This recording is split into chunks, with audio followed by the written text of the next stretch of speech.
ibu. Kadang kawis urang sok hoream.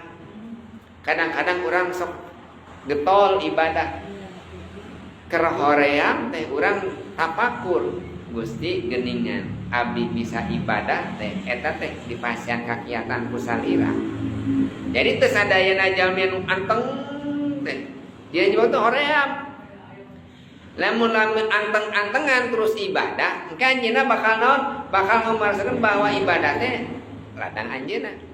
Tapi mun teh mah anjeunna aya kadulan, geuningan nya hoream ibadah teh lamun teu ditulungan ku Gusti Allah, ujug-ujug gue ketol deui tah, ketol teh keur ditulungan Gusti Allah.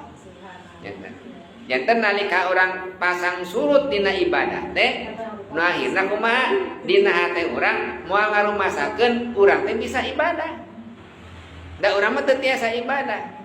Nah, jalmi anu tukang ibadah mah ngarasa teu bisa ibadah. Tapi jalmi nu tara ibadah asa pang ibadahna. Jadi sabalikna, jadi tukang ibadah mah teu asa teu ngarasakeun jalmi ahli ibadah. Tapi jalmi nu kara ibadah asa pang ibadahna. Tah eta anu sadayana teh dipasihkeun nikmat dohir jeung nikmat batin ku Gusti Allah kedah disyukuran anu ngakibatkeun kana dihapusna iman urang dina dada urang teh di mana urang teu syukuran kana nikmat